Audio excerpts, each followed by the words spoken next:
ومن سيئات أعمالنا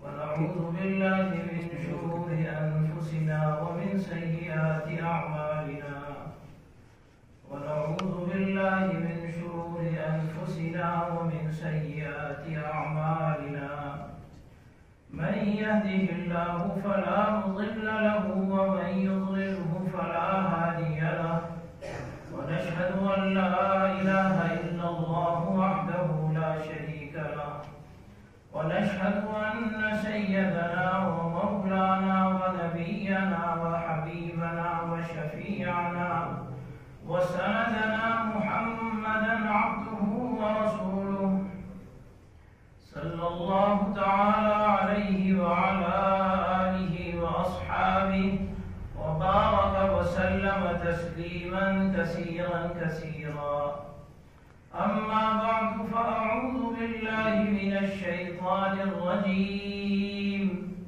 بسم الله الرحمن الرحيم اقرأ باسم ربك الذي خلق خلق الإنسان من علق اقرأ وربك الأكرم الذي علم بالقلم علم الإنسان ما لم يعلم وقال النبي صلى الله عليه وسلم خيركم من تعلم القرآن وعلمه صدق الله مولانا العظيم وصدق رسوله النبي الكريم ونحن على ذلك لمن الشاهدين والشاكرين والحمد لله رب العالمين.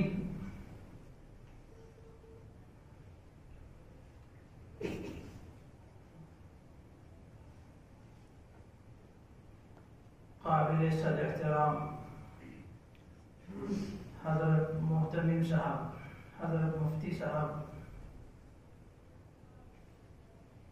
متظلہ العالی، مدرسے کے اساتذہ کرام، طلبہ عزیز، مہمانان مکرم،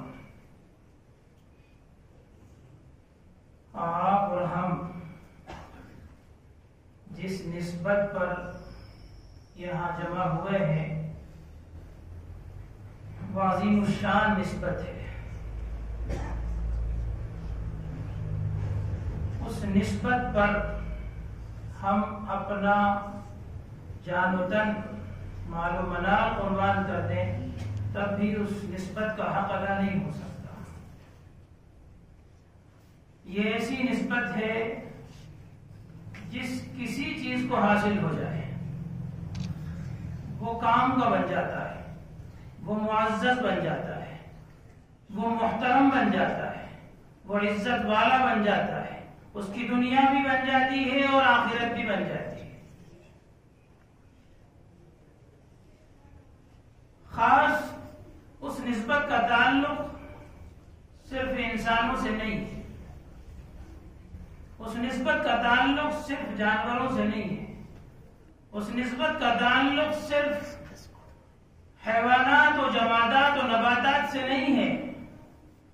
کائنات کی کوئی سی بھی چیز ہو، کسی مادے کی ہو، جب اس چیز کا تعلق اس نسبت کے ساتھ ہو جاتا ہے جس نسبت پر ہم اور آپ جمع ہوئے ہیں، تو وہ اپنی بقیہ چیزوں سے ممتاز ہو جاتا ہے. آپ نے قرآن مجید دیکھا ہے، قرآن مجید کے دونوں جانب دو تفتیاں لگی ہوئی ہوتی ہیں. وہ بھی ایک عام کاغذ ہوتا ہے، جیسے سیب رکھنے کی پیٹیوں کے لیے جو باکس ہوتے ہیں، ویسے ہی ایک باکس کے مانند وہ چیز ہوتی ہے، ایک تفتی ہوتی ہے عام، جو مارکیٹ میں ملا کرتی ہے، فیکٹریاں اسے بنایا کرتی ہیں. لیکن وہ عام کاغذ جب قرآن پاک کا حصہ بنا دیا جاتا ہے، 29 پاروں کی حفاظت کے لیے جس کاغذ کو استعمال کر لیا جاتا ہے، 29 پاروں کی حفاظت کے لیے جس دفتی کو استعمال کر لیا جاتا ہے، آپ نے دیکھا ہے کہ اور کاغذ کے مقابلے میں اس کاغذ کا احترام کتنا بلند ہوتا ہے کہ علماء کرام مسئلہ یہ بیان کرتے ہیں کہ جس طریقے سے بلا وضو بغیر وضو کے 29 پاروں میں سے کسی ایک حرف کو، کسی ایک آیت کو ہاتھ لگانا جائز نہیں ہے، اسی طریقے سے وہ دفتی، وہ کاغذ جس کو قرآن پاک کا حصہ بنا دیا گیا، اس سے جوڑ دیا گیا، اس کے ساتھ اسے وابستہ کر دیا گیا، اسے بھی اب بلا وضو ہاتھ نہیں لگا سکتے۔ اب دیکھیے، وہ بھی ایک کاغذ تھا جس کو فیکٹریوں نے بنایا تھا، منڈیوں میں وہ موجود ہے، لیکن ان کاغذوں کو وہ نسبت حاصل نہیں ہوئی جس کی وجہ سے وہ پیروں میں ادھر ادھر روندے جاتے ہیں، لیکن یہ کاغذ جس کو قرآن پاک سے نسبت حاصل ہو گئی، وہ اتنا معزز ہوا، وہ اتنا محترم ہوا، اس کا مقام اتنا بلند ہوا کہ اسے ہونٹوں سے چوما جا رہا ہے، آنکھوں پہ لگایا جا رہا ہے، عزت کے ساتھ اسے اوپر رکھا جا رہا ہے۔ یہی نسبت اگر کسی کپڑے کو مل جائے، فیکٹری ہے، کپڑے بنا رہی ہیں، دکانوں کے اندر بے شمار کپڑے بک رہے ہیں، لیکن کپڑے کا وہ ٹکڑا جو تھان سے کاٹا گیا ہے، بڑے بڑے سے تھان کے اندر سے کاٹا گیا ہے، اس چھوٹے سے حصے کو جب جزدان بنایا گیا ہے قرآن مقدس کا، آپ دیکھیے کہ عام کپڑوں کے مقابلے میں اس کا مقام کتنا بلند ہوتا ہے۔ ہم نے اپنی ماؤں کو، اپنی دادیوں اور نانیوں کو دیکھا ہے کہ جب وہ کپڑے دھویا کرتی ہیں، بالٹی میں کپڑے گلایا کرتی ہیں، قرآن مقدس کے جزدان کو ساتھ میں نہیں گلاتی، ان کا ایمان گوارا نہیں کرتا، ان کی غیرت ایمانی گوارا نہیں کرتی کہ وہ عام کپڑے جسے بدن میں استعمال کیا جاتا ہے، اور وہ کپڑا جو قرآن مقدس کے لیے جزدان کے طور پر استعمال ہوا ہے، انہیں ساتھ میں گلا کر کے ساتھ میں دھویا جائے۔ کیا ہے؟ وہ بھی تو ایک کپڑا ہے اور دوسرے بھی کپڑے ہیں، لیکن ایک وہ کپڑا ہے جو بدن پر استعمال ہوتا ہے۔ آپ صرف اپنی بات نہ کریں، میں نے تو علماء کے گھروں میں دیکھا وہ کپڑا جو بہترین عالم دین نے پہن رکھا ہے، اس کا وہ کرتا اور اس کا وہ پاجامہ جو عالم دین نے پہن رکھا ہے، محقق وقت نے پہن رکھا ہے، مفسر نے پہن رکھا ہے، محدث نے پہن رکھا ہے، قرآن پاک کو صبح سے شام تک پڑھانے والے نے پہن رکھا ہے، لیکن اس کے ساتھ بھی ان کے گھر کی خواتین جزدان کو ساتھ میں نہیں دھویا کرتی۔ کیوں؟ یہ تو عالم دین کا کپڑا ہے، یہ تو حافظ قرآن کا کپڑا ہے، یہ تو مفتی وقت کا کپڑا ہے، یہ محدث وقت کا کپڑا ہے، لیکن آپ اندازہ لگائیے کہ قرآن پاک سے وابستہ ہونے والے کے کپڑے کا اتنا مقام ہے کہ عالم کے عام کپڑوں کے ساتھ بھی اس کپڑے کو نہیں دھویا جاتا۔ جائز ہے یا ناجائز ہے یہ نہیں بتا رہا میں، آپ کو جائز ہے یا ناجائز ہے یہ نہیں بتا رہا میں، آپ کو کپڑے کا احترام بتا رہا ہوں کہ جس کی نسبت قرآن مقدس سے لگ گئی ہے اس کا کیا مقام ہے۔ بزرگان محترم، قرآن مقدس کو اللہ رب الجلال نے اتنا عظیم بنایا ہے کہ خود اس کی تعریف فرمائی ہے، فی صحف مکرمۃ مرفوعۃ مطہرۃ بأیدی سفرۃ کرام بررۃ۔ اپنے کلام پاک کی تعریف، اس کی تعظیم، اس کی تمجید، اس کا لا ریب ہونا، اس کا بلا شک ہونا، اس کے ہر حرف کا اپنے وقت پر صادق آنا، خود اللہ رب الجلال نے بیان فرمایا ہے، اور دنیا نے دیکھا ہے۔ قرآن پاک کے ساتھ جس کسی کی نسبت ملی ہے اس میں بہار آئی ہے. جہاں جہاں قرآن پاک پہنچا ہے، قرآن پاک کے پڑھانے والے پہنچے ہیں، وہاں بہار آئی ہے. آپ 43 سال پہلے 44 سال پہلے ذرا اس علاقے کے حالات پر غور کریے. جو بزرگ ہیں، جو بڑی عمر کے ہیں، انہیں اچھی طرح معلوم ہے کہ کیا حالات تھے. بالخصوص ہماری اس بستی کے جس میں ہم موجود ہیں، 43 سال 44 سال کی محنت کے بعد، جہد مسلسل کے بعد میں آج جو بہار آئی ہے، کیا یہ وہ زمانہ اور یہ زمانہ برابر ہے؟ کیا وہ حالات اور یہ حالات برابر ہیں؟ ایسا نہیں ہے، ایسا نہیں ہے. یہ 43 سال پہلے اس کا وجود، اس کے فیض عام کو عام کرنا، یہ ہم سب کی فطری آواز تھی اور ہر زمانے میں ہر علاقے میں اٹھتی ہے. ہر زمانے میں ہر علاقے میں اٹھتی ہے. آپ نے اگر قرآن مقدس کو سمجھ کے پڑھا ہے تو یہ آواز نبی اکرم صلی اللہ علیہ وسلم کی بعثت سے پہلے بھی اٹھی.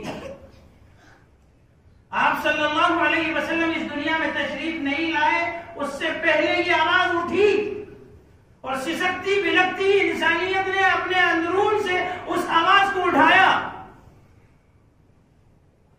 قرآن نے اس کی شہادت دی ہے. لم يكن الذين كفروا من اهل الكتاب والمشركين منفكين حتى تأتيهم البينة رسول من الله يتلو صحفا مطهرة فيها كتب قيمة. یہ آواز اٹھائی ہے، قرآن نے کہا ہے، ہمارے آپ کے خالق نے کہا ہے کہ یہ انسانوں کی آواز تھی.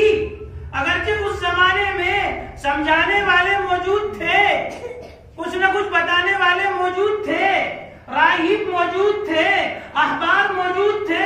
کیا ان سے پہلے کے بالکل لوگ ختم ہو گئے تھے؟ عیسائیت کے اندر رہبانیت ختم ہو گئی تھی، احبار ختم ہو گئے تھے. علماء نے لکھا یہ سب تھے، لیکن بگاڑ اتنا آ چکا تھا کہ ان کے بس کا نہیں تھا، ان کے بس کا نہیں تھا. وہ اس بھور میں پھنسی ہوئی کشتی کو ساحل پہ لانے کے لائق نہیں بچے تھے. ان میں وہ طاقت اور وہ کمال موجود نہیں تھا. اس لیے انسانیت سسک رہی تھی، بلک رہی تھی، آواز لگا رہی تھی. تأتیہم البینہ تھی. قرآن کہتا ہے جہاں جہاں بھی حالات آئے ہیں، آپ دیکھیے، جب زمین پانی مانگتی ہے، جب زمین پانی مانگتی ہے، زبردست قسم کی اس کا ہم حبس محسوس کرتے ہیں. اور جب ہم حبس محسوس کرتے ہیں اور گھٹن سی محسوس کرتے ہیں، تھوڑی دیر کے اندر بادل آتا ہے اور آ کر کے اس حبس کو ختم کرتا ہے، اس گھٹن کو ختم کرتا ہے، ٹھنڈک پیدا کرتا ہے. ایسے ہی ہماری ایک فطری آواز تھی. اس فطری آواز کو شرف قبولیت سے نوازتے ہوئے حضرت مولانا مفتی شریف الحسن صاحب زید مجدہ کو متظلہ العالی کو اللہ تعالیٰ نے منتخب فرمایا، اور ہماری اور آپ کی سب کی ہدایت کے لیے اللہ تعالیٰ نے حضرت والا کو جو ہے وہ قبول فرمایا. اور حضرت کی جو مسلسل کے بعد میں یہ منظر دیکھنے کو مل رہا ہے. قرآن مقدس کا کلام. اگر حضرت مفتی صاحب قرآن مجید کے علاوہ کوئی اور محنت لے کر کے آتے، یا حضرت مفتی صاحب کے علاوہ کوئی اور شخص قرآن مجید کے علاوہ کوئی اور محنت لے کر کے آتا، میں یقین سے کہہ سکتا ہوں وہ کامیاب نہیں ہو سکتا تھا. کچھ اہل ستم، کچھ اہل حشم میخانہ گرانے آئے تھے، کچھ اہل ستم کو لے کچھ اہل حشم میخانہ گرانے آئے تھے. دہلیز کو چوم کے چھوڑ دیا، دیکھا کہ یہ پتھر بھاری ہے. یہ بھاری پن، یہ عظمت کہاں سے آئی؟ قرآن مقدس کے ذریعے سے آئی، قرآن مقدس کے ذریعے.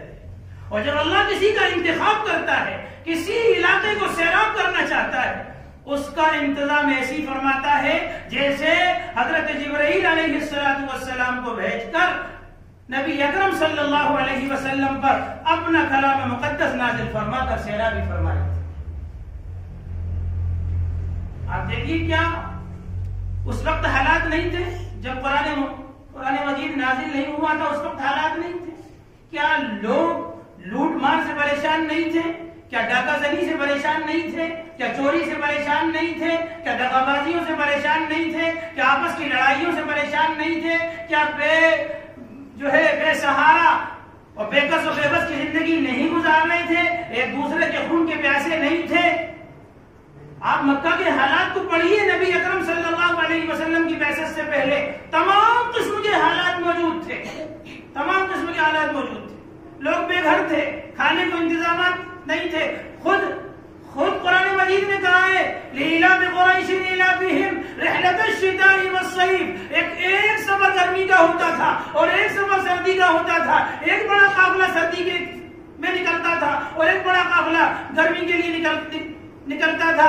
وہ دو قافلے تجارت کے ایک بڑے قافلے ہوا کرتے تھے، اسی پر گزر بسر ہوا کرتا تھا، ورنہ لوگ پریشان حال تھے، پریشان حال تھے۔ آپ دیکھیے اس وقت انسانیت کو کپڑا چاہیے تھا، کھانے کے لیے کھانا چاہیے تھا، رہنے کے لیے مکان چاہیے تھا، لوگوں سے حفاظت کے لیے انتظامات چاہیے تھے۔ انسانیت تو یہ سب کچھ سے، ان سب سے بچنا چاہ رہی تھی کہ ہمیں امن و امان مل جائے، ہم محفوظ ہو جائیں، ہمیں یہ بھی دے دیا جائے، یہ بھی دے دیا جائے، یہ بھی دے دیا جائے۔ مادی اعتبار سے انسانیت کو ہر چیز کی ضرورت تھی، لیکن اللہ تعالیٰ نے کیا دیا؟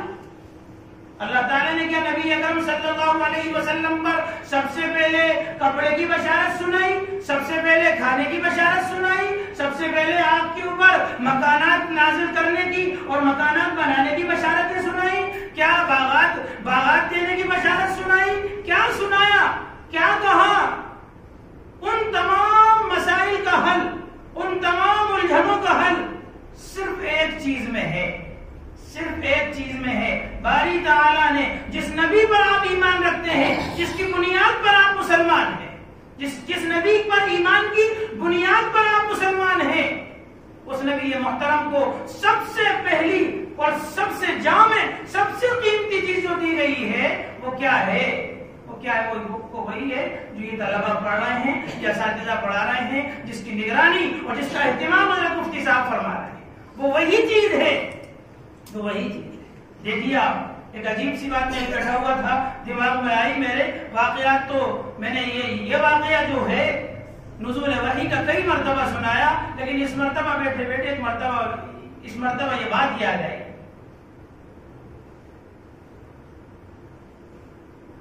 آپ نے بھی سنا ہوگا جب پہلی مرتبہ وحی نازل ہوئی، حضرت جبرائیل علیہ السلام تشریف لائے غار حرا میں، یکسوئی ایک زمانے سے نبی اکرم صلی اللہ علیہ وسلم کی ہے، اور حضرت جبرائیل علیہ السلام آگے کہہ رہے ہیں اقرا، پڑھیے،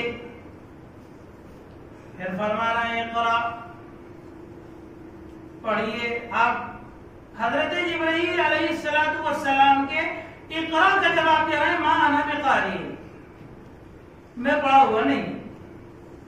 پھر کہہ رہے ہیں کہ اقرا پڑھیے، آپ کہہ رہے ہیں ما انا بقاری ہیں، میں پڑھا ہوا نہیں۔ پھر کہتے ہیں اقرا پڑھیے۔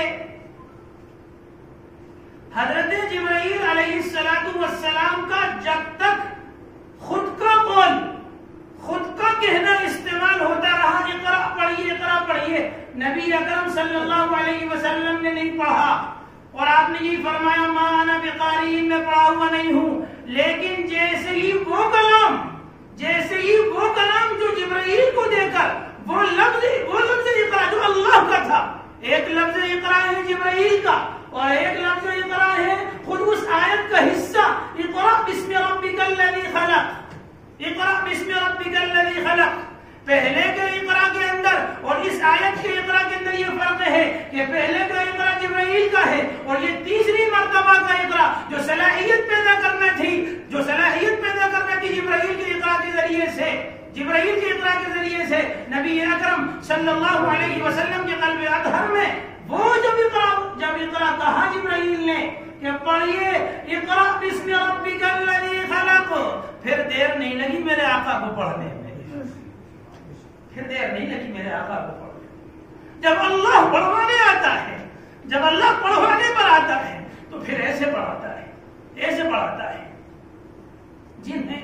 جن کے آباء و اجداد نے کبھی پڑھا نہیں، جن کے آباء و اجداد نے کبھی پڑھا نہیں.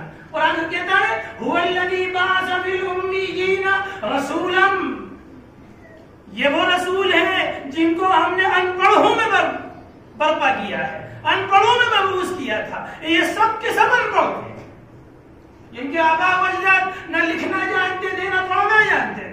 انہوں نے کبھی قلم اٹھایا نہیں، انہوں نے کبھی سلیٹ اٹھائی نہیں، وہ کبھی اسکول گئے نہیں، وہ کبھی مکتب گئے نہیں، ان کے زمانے میں کچھ اس طرح کی ترتیب آئی نہیں.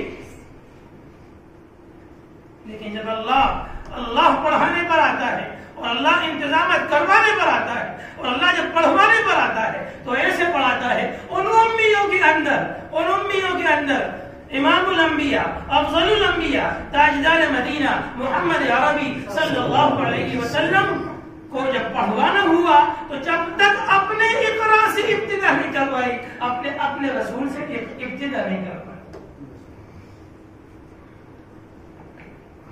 اندازہ لگائیے. میں نے بھی کئی مرتبہ اس واقعے کو پڑھا کہ کبھی حضرت مفتی صاحب کے پاس بیٹھا ہوا تھا اور ایک دم خیال آیا کہ آخر کیا وجہ ہے کہ جب جبرائیل کہتے ہیں، جب جبرائیل اقرا آیت کا جز بنا کر کہتے ہیں تو محمد پڑھنا شروع کر دیتے ہیں، اور جب تنہا اقرا کہتے ہیں تو پڑھ نہیں پا رہے ہیں. پھر فوراً دل میں خیال آیا کہ یہ جو پہلے کے اقرا ہیں یہ سب صلاحیت کے اقرا ہیں، یہ سب صلاحیت کے اقرا ہیں. جس طریقے سے یہ مدرسے میں پڑھنے والے طلبہ جو شاندار آپ کے سامنے تلاوت کر رہے تھے، نعت پاک پیش کر رہے تھے، تقریریں پیش کر رہے تھے، آپ کیا سمجھ رہے ہیں یہ صرف مختصر سی محنت ہے؟ مختصر سی محنت ہے، 1-2 گھنٹے کی محنت ہے. مسلسل اساتذہ طلبہ کے پیچھے لگے ہوتے ہیں، ذمہ داران کی نگاہ ہوتی ہے، اس جملے کے نوک و پلک کو درست کرایا جاتا ہے، ان کی زبانوں کو درست کرایا جاتا ہے. آپ کو معلوم ہے جب بچہ مکتب کے لیے آتا ہے بالکل بے پڑھا لکھا ہوتا ہے، اور جب مکتب میں آ کر کے بیٹھتا ہے اور استاد اس سے کہتے ہیں بیٹے پڑھو رب اشرح لی صدری ویسر لی امری واحلل عقدۃ من لسانی یفقہوا قولی. اب آپ کی عقل کام نہیں کرے گی. ایک بچہ ہے جس نے ابھی الف ادا کرنا نہیں سیکھا، با ادا کرنا نہیں سیکھا، وہ سا اور صاد کے اندر فرق نہیں کرنا جانتا، وہ زا رال اور صاد میں فرق کرنا نہیں جانتا، وہ طا اور تا میں فرق نہیں جانتا. وہ بچہ ایک دم سے رب اشرح لی کیسے پڑھ لے گا؟ رب اشرح لی کیسے پڑھ لے گا؟ بعض لوگوں کو یہ اعتراض ہوتا ہے صاحب یہ کیا ہے، یہ 15 دن تک رب اشرح لی میں لگا رکھا ہے طالب علموں کو، بچے کا سبق ہی آگے نہیں پڑھ رہا. طالب علم آگے ہم سے کہتا ہمارا سبق آگے نہیں پڑھ رہا. 15 دن ہو گئے استاد جی ہمیں رب اشرح لی صدری سکھا رہے ہیں. کیا وجہ ہے؟ یہ کیا وجہ ہے؟ یہ وہ ابتدا ہے جس کا اختتام الم نشرح لک صدرک پر ہوگا. یہ وہ ابتدا ہے. اس طالب علم کی ننھی زبان سے بچپن سے یہ کہلوا رہے ہیں بیٹے اپنے رب سے رب اشرح لی اتنی مرتبہ کہو کہ موت تک کے لیے بلکہ تمہاری نسلوں تک کے لیے تم سب کے سینے اسلام کے لیے اللہ کھول دے. اتنی مرتبہ کہو. کیا وجہ ہے؟ استاد سے محتمین صاحب کہہ رہے ہیں رب اشرح لی سے شروع کرائیے. کہیے کہ یہ بچہ کہے رب اشرح لی صدری، اے میرے رب ساری ضرورتیں بچپن سے ماں کے پیٹ میں آیا تب بھی آپ نے ضرورتیں پوری کی، اسی لیے آپ رب کہلائے. ماں کے پیٹ سے باہر آیا تب بھی آپ نے ضرورتیں پوری کی، اسی لیے آپ رب کہلائے. اس کے بعد سے لے کر اب تک مدرسے آنے تک مادی جتنی ضرورتیں تھیں سب آپ نے پوری کی، اسی لیے آپ رب کہلائے، رب العالمین کہلائے.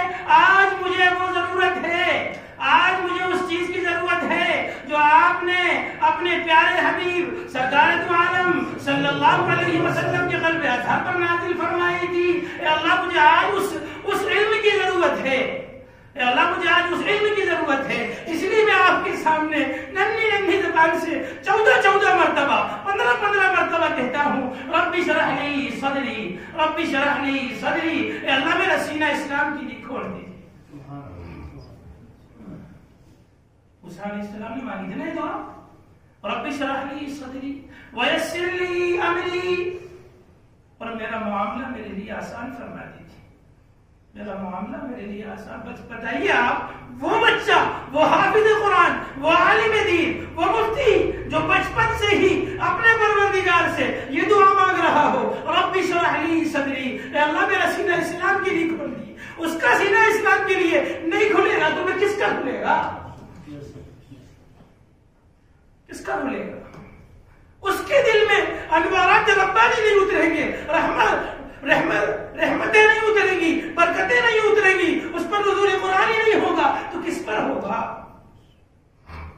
رب اشرح لی صدری ویسر لی امری واحلل عقدۃ من لسانی یفقہوا قولی، اور میری زبان کی گرہ کھول دیجئے، میری زبان کی گرہ کھول دیجئے، لوگوں کو میری بات سمجھ آنے لگے۔ لمبے وقت تک آپ بتائیے کیا بچہ پہلے دن میں، 5 دن میں، 6 دن میں یہ سارے حروف ادا کر لے گا؟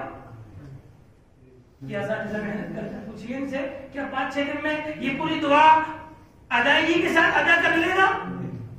مسلسل محنت کرنا پڑتی ہے، مسلسل محنت کرنا پڑتی ہے۔ اور جب یہ محنت کرتے کرتے کبھی صبح کے وقت میں جب آپ کے بچے سو رہے ہوتے ہیں، جب آپ کے بچے بہترین ناشتے کر رہے ہوتے ہیں، جب آپ کے بچے بہترین کھانے کھا رہے ہوتے ہیں، یہ صبح کی ٹھنڈی ٹھنڈی ہواؤں کے اندر اور اس برفیلی فضاؤں کے اندر پروردگار کے سامنے بیٹھ کر ٹھٹرتے ٹھٹرتے ننھی زبانوں سے کہہ رہے ہوتے ہیں رب اشرح لی صدری، رب اشرح لی صدری ویسر لی امری واحلل عقدۃ من لسانی یفقہوا قولی۔ ایک زمانہ آتا ہے، پھر ایک زمانہ آتا ہے۔ اچھا اس درمیان میں وہ زمانہ جو تکمیل کا زمانہ ہے، اس سے پہلے ایسے طلبہ ہوتے ہیں، دیکھیے آپ چھوٹے چھوٹے سے بیٹھے ہوئے ہیں، یہ وہ طلبہ ہیں جن کے ذمے کوئی فرض نماز قضا نہیں، یہ ایسے پڑھتے پڑھتے بالغ ہو جاتے ہیں، یہ ایسے پڑھتے پڑھتے بالغ ہو جاتے ہیں، کوئی نماز قضا نہیں ہے، بلکہ نماز فرض ہو جانے سے پہلے کئی نمازیں ادا کر چکے ہیں جو ان کے ذمے میں فرض واجب نہیں تھی، ان کے ذمے میں فرض واجب نہیں تھی، کئی نمازیں ادا کر چکے ہیں۔ آپ کی اور ہمارے اوپر تو سال کی نمازیں قضا ہوں گی، کسی کے اوپر 2 مہینے کی، کسی کے اوپر 4 مہینے کی، کسی نے فجر پڑھی ہے کہ نہیں پڑھی ہے، کسی نے عشاء پڑھی بھی ہے کہ نہیں پڑھی ہے۔ یہ وہ جماعت ہے جسے سنوارا جا رہا ہے امت کی ہدایت کے لیے اور اس فطری آواز کے لیے جو دور اول میں انسانیت نے لگائی تھی، اور اسی فطری آواز کی پیاس بجھانے کے لیے اقرأ باسم ربک الذی خلق کو نازل کیا گیا تھا، اسی پیاس کو بجھانے کے لیے یہ علماء یا اساتذہ محنتیں کر رہے ہیں۔ ایک زمانہ آتا ہے پھر جب بچہ حافظ قرآن ہوتا ہے، آپ نے دیکھا ہوگا سالانہ جلسے میں جب حافظ قرآن ہوتا ہے تو ختم قرآن کے لیے ایک لفظ استعمال ہوتا تھا پرانے دور میں، اب تو شاید نئے علماء استعمال نہ کریں، وہ استعمال ہوتا تھا نشرح، اسے کہتے تھے نشرح۔ جب بچہ شروع میں پڑھنے بیٹھتا تھا تو اس کے لیے کہتے تھے بسم اللہ کرائی جا رہی ہے۔ خواجہ قطب الدین بختیار کاکی رحمۃ اللہ علیہ کی بسم اللہ کرائی نا، خواجہ حمید الدین ناگوری نے شروعات تو جو ہے بسم اللہ تو پرانا نہیں، خواجہ معین الدین چشتی اجمیری رحمۃ اللہ علیہ کے ذریعے سے، لیکن خواجہ قطب الدین بختیار کاکی رحمۃ اللہ علیہ اتنے ذہین و فطین تھے کہ خواجہ صاحب کے قابو میں تو نہیں آئے، خواجہ حمید الدین ناگوری کے قابو میں آئے، انہوں نے بسم اللہ کرائی۔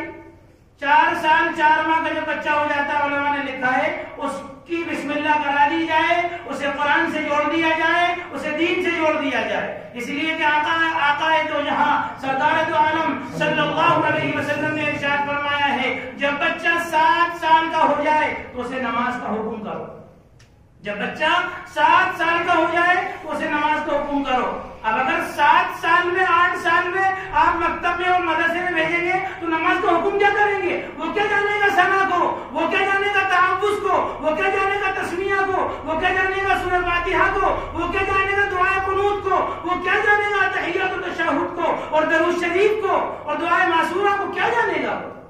اس کے سامنے تو ایک اجنبی چیز معلوم ہوگی کہ 7 سال 8 سال کا میں ہو گیا اور اب ابا کہہ رہے ہیں کہ آپ جو ہے تمہیں نماز پڑھنی، کیا سمجھے گا وہ؟ دیکھیے ترتیب، ہمارے اکابر کی نگاہ دیکھیے. مفتی صاحب دامت برکاتہم ابھی جو ہے کل ہم بیٹھے ہوئے تھے تو ایک ساتھی سے کہا کہ علماء کی اقوال پر تنقید نہ کیا کرو، علماء کی اقوال پر تنقید نہ کیا کرو، اس لیے کہ اتقوا فراست المؤمن فإنه ينظر بنور اللہ، مومن کی فراست سے بچو، وہ اللہ کے نور سے دیکھتا ہے. وہ ظاہری چیزیں جو ہمیں دکھتی ہیں اس کے اندر کا باطن اللہ اپنے اولیاء کو دکھا دیتا ہے. اس لیے علماء نے کہا جب 4 سال 4 ماہ کا ہو جائے اس کی بسم اللہ کرو. اور جب ختم قرآن ہوتا تھا تو نشرہ ہوتا تھا. اور ہم نے اپنے بڑوں کو دیکھا، اپنے علاقے کے ایک بڑے عالم تھے حضرت مفتی عبدالرزاق صاحب بھوپالی، جانتے ہوں مفتی صاحب اور دیگر اساتذہ بھی، اور یہاں کچھ حضرات بھی جو بھوپال جاتے آتے رہتے ہوں گے، ان کے بڑے داماد قاضی ولی احمد صاحب جو دارالعلوم دیوبند کے مبلغ بھی رہے ہیں، انہوں نے جب ہمارے یہاں ختم قرآن کرایا تو انہوں نے، بلکہ ہم نے اپنے بچپن میں بھی جب حفظ کیا تو ہمیں بھی علم نشرہ ختم قرآن کے اندر پڑھایا جاتا تھا، علم نشرہ پڑھایا جاتا تھا. یہ بات اس وقت تو سمجھ میں نہیں آتی تھی کہ آخر ہمیں علم نشرہ کیوں پڑھایا جا رہا ہے. ہمارا تو آخری سبق قل اعوذ برب الفلق اور قل اعوذ برب الناس ہے، یا پھر بعض مدرسوں کی ترتیب کے مطابق 29ویں پارے کا آخری رکوع ہے، 30ویں پارے کا یا 29ویں پارے کا، یا جو اور بھی ترتیبیں ہوتی ہیں اس کے مطابق ہے. اس وقت تو سمجھ میں نہیں آتا تھا کہ ہمیں ختم قرآن کے موقع پر علم نشرہ کیوں پڑھائی جا رہی ہے. بعد میں سمجھ میں آیا کہ وہ ہمارے اساتذہ نے جو ہم سے کہلوایا تھا رب اشرح لی صدری، رب اشرح لی صدری، بیٹے کہو اپنے پروردگار سے، بار بار کہو اے اللہ میرا سینہ اسلام کے لیے کھول دیجئے، اے اللہ میرا سینہ اسلام کے لیے کھول دیجئے. وہ جو دعا مانگی تھی وہ آج مکمل ہونے کے اس کے آثار دکھ رہے ہیں. اسی لیے اب وہ پیغام سناؤ، اب وہ پیغام پڑھو جو نبی اکرم صلی اللہ علیہ وسلم کو اللہ تعالیٰ نے آگے سے کہا تھا.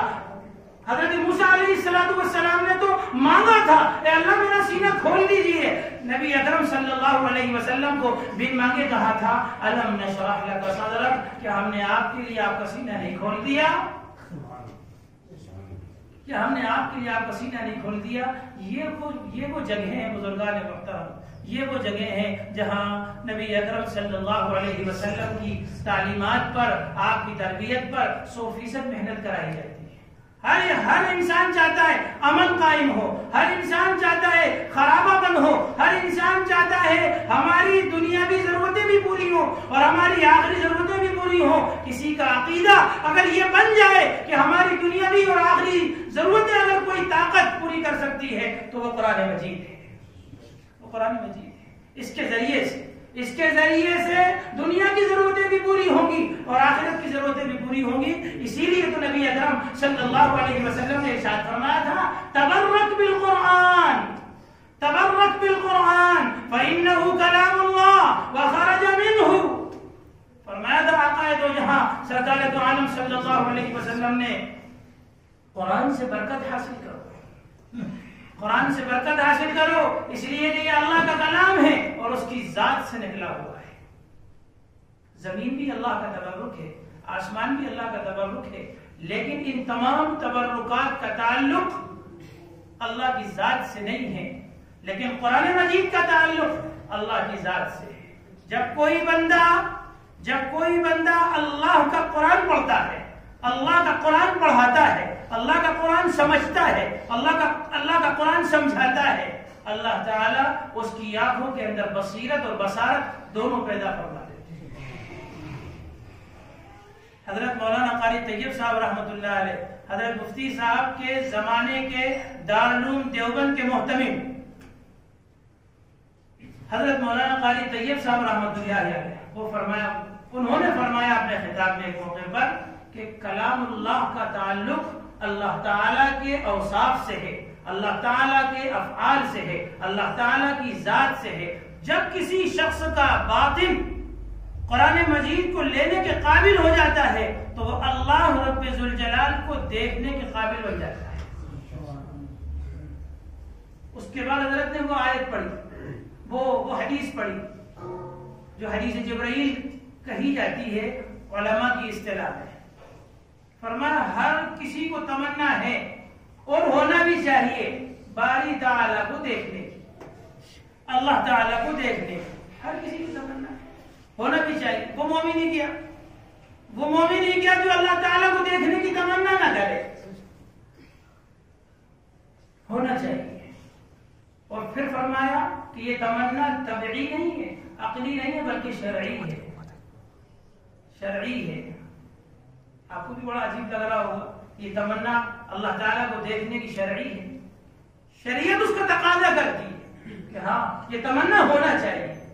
پھر حضرت نے کہا وہ حدیث جبرائیل جس میں جبرائیل علیہ السلام نے پوچھا تھا مال احسان, احسان کیا چیز ہے؟ تو آقا دو جہاں سرکار دو عالم صلی اللہ علیہ وسلم نے ارشاد فرمایا تھا ان تعبد اللہ کأنک تراہ, ان تعبد اللہ کأنک تراہ. تم اللہ تعالیٰ کی عبادت اس کیفیت کے ساتھ کرو, تم اللہ تعالیٰ کی عبادت اس عقیدت کے ساتھ کرو گویا کہ تم اسے دیکھ رہے ہو.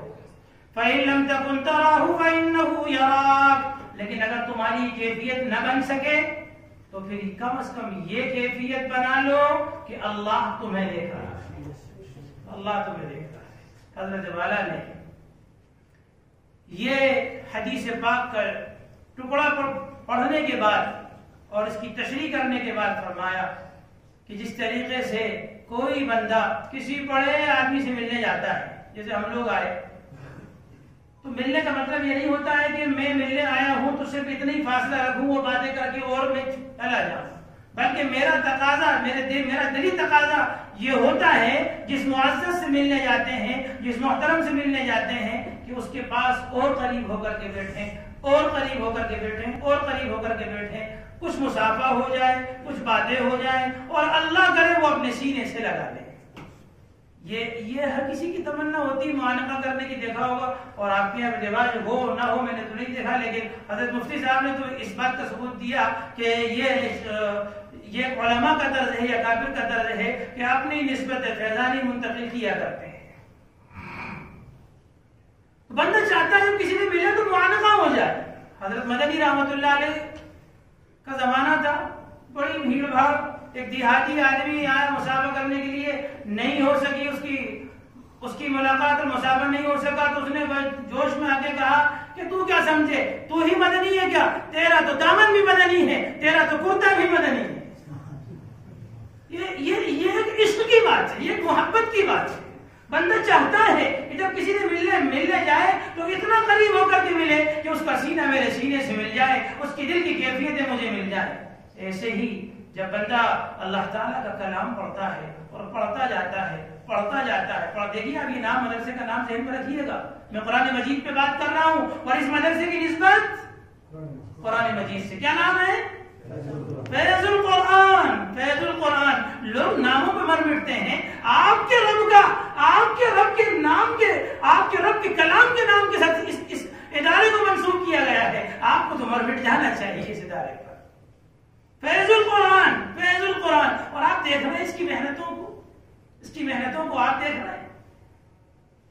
تو حضرت والا نے فرمایا بس اسی طریقے سے بندہ جب اللہ کا کلام پڑھتا ہے, پڑھتا جاتا ہے, اللہ تعالیٰ کے قریب ہوتا چلا جاتا ہے, اور اتنا قریب ہوتا ہے کہ دنیا میں بھی اللہ اس کی باتوں کو نہیں ڈالتے, اور آخرت میں ایک بڑا مقام اللہ عطا فرمائے. پھر آگے حضرت نے ایک بات لکھی, محشر کا میدان ہوگا, نیک اعمال والوں کی بھی فہرستیں بنیں گی, اور بدی کرنے والوں کی, برے اعمال کرنے والوں کی بھی ایک لسٹ بنے گی.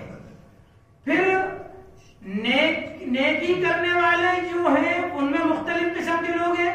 کچھ لوگ ایسے ہیں جن میں نماز کا شوق تھا, ان کی الگ لسٹ بنائی جائے گی. یہ حضرت کے جملے سنا رہا ہوں آپ کو.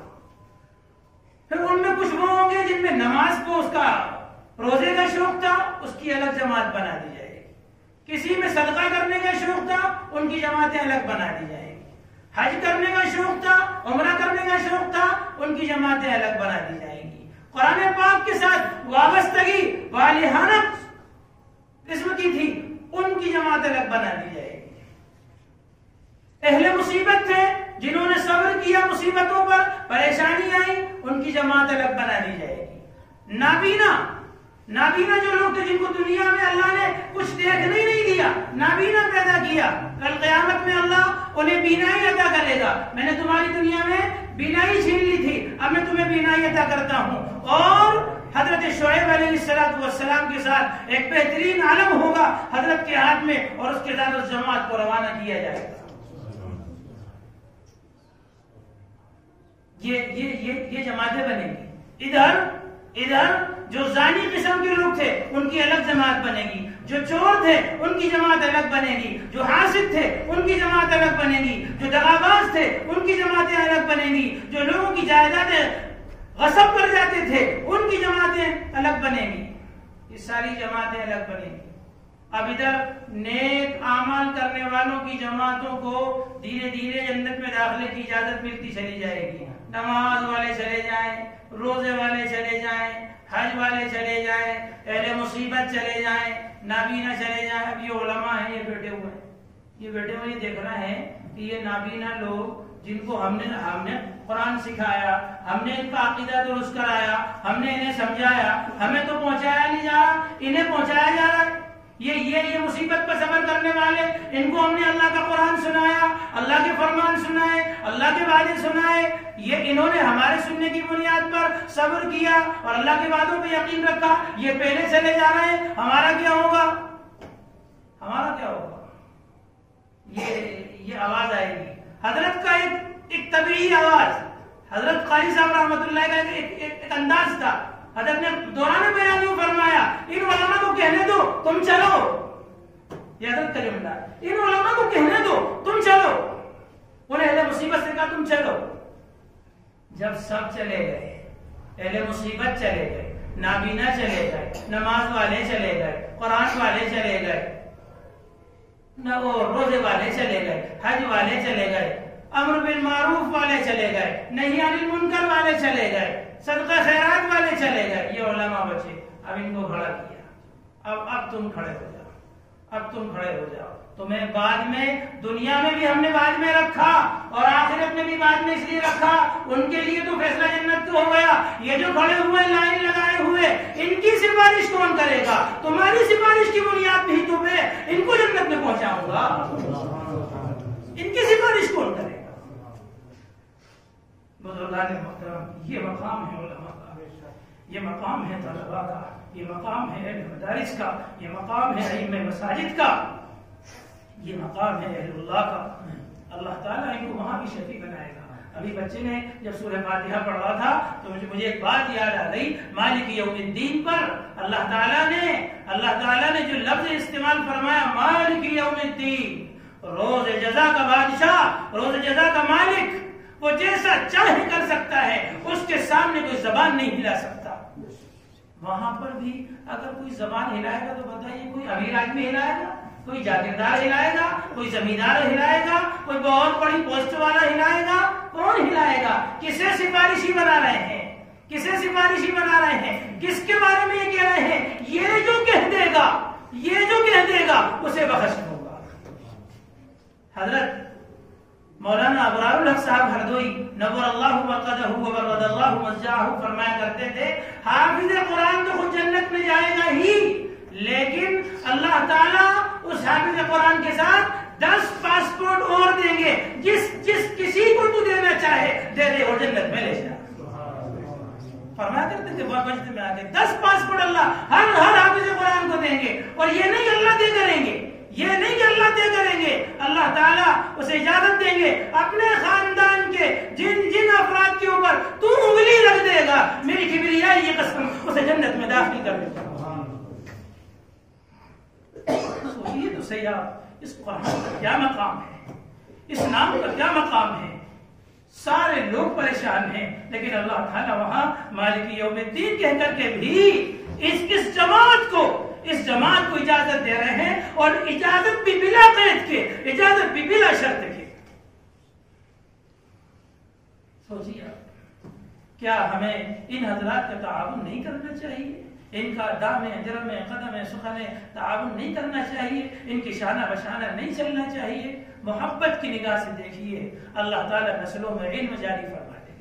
محبت کی نگاہ سے دیکھیے، جب دیکھیں محبت کی نگاہ سے دیکھیے، حسرتوں کی نگاہ سے دیکھیے. اللہ ایسے ولی ہمارے گھروں میں بھی پیدا فرما دے. ایسی مائیں دعائیں کرتی تھیں پرانے دور میں مائیں پیدا کرتی تھیں. اللہ وہ بھی تو ایک عورت تھی، وہ بھی تو آپ کی ایک بندی تھی جسے آپ نے جنید دیا، جسے آپ نے جنید بغدادی دیا، غوث اعظم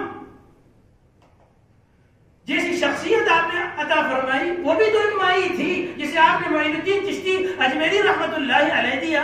میں بھی ماں ہوں، مجھے بھی کوئی اپنا ولی بندہ عطا فرما دے.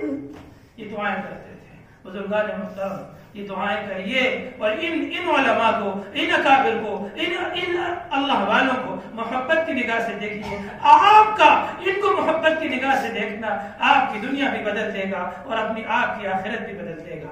اللہ تعالیٰ مجھے اور آپ کو سب کو اس ادارے کے ساتھ تن من دھن کے ساتھ قربانی دینے کی اور ساتھ لگے رہنے کی توفیق عنایت فرما دے. اپنی خصوصی عنایات نازل فرما دے. اللہ دست غیب سے حضرت والا کی اور شرکائے کار کی خوب مدد فرمائے. ہر قسم کے فتنوں سے اور شرور سے اور حسدوں سے اللہ پوری حفاظت فرمائے. وآخر دعوانا ان الحمدللہ رب العالمین.